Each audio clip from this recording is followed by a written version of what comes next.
ちは、アンズカフェのアンでございます。今日は恵比寿に来ています。というのも、気になるコーヒー屋さんがあるので、そちらの方に行ってみたいと思います。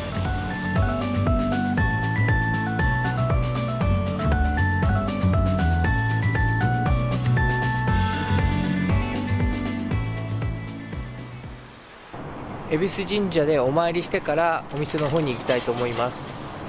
今回行くお店は2013年に惜しまれつつ店を閉じた大坊コーヒー店のスタッフの一人がここ恵比寿でコーヒートラムというお店を行っているそうです。大坊コーヒーと同様に自家焙煎の深入りの豆をネルを使って抽出しているということです。私はネルは初体験なのでとても楽しみにしています。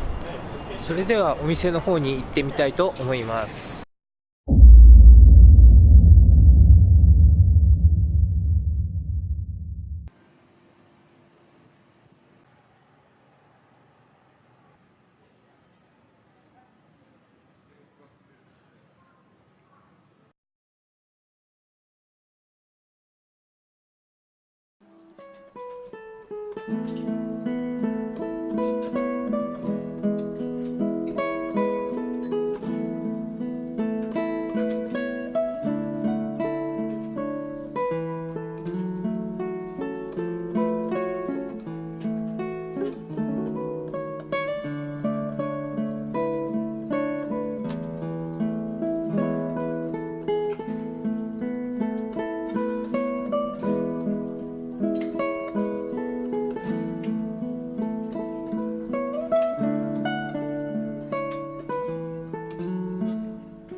帰りの電車の中でトラムのコーヒーについて考えていました。濃厚というよりも重厚といった表現の方が正しいのかもしれません。私は大棒コーヒーで飲んだことがないので味の比較はできないんですけれども、口に含んだ時にとろりとした舌触りやドライフルーツのイチジクのような甘み、濃厚なのに嫌な苦みはなく、口の中に残るコーヒーの余韻は今までに飲んだことのないコーヒーでした。今回お店側のご厚意により撮影をさせていただきました。ドリップポットを固定してネルを上下に返しながらストップモーションのように入れていく姿は大道コーヒーのマスターを彷彿させると言います。私はマスターのことを書籍でしか知らないんですけれども、コーヒーに対してのこだわりというか自分の信念を持っておられる方だと思うんですね。例えば世間でアサリの豆が流行ったとしても、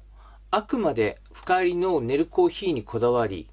午前中は手回しのロースターで焙煎をして、コーヒー豆は分銅の量りで測っていました。今回トラムを訪問してみて、それらのスタイルや精神は受け継がれていると感じました。深入りのコーヒーが好きという方は、恵比寿の駅から5分とかからないので、ぜひトラムに立ち寄っていただければと思います。今回この動画を見てトラムに行ってみたい、また行きたいと思った方はグッドボタンをお願いいたします。それではまた次の動画でお会いしましょう。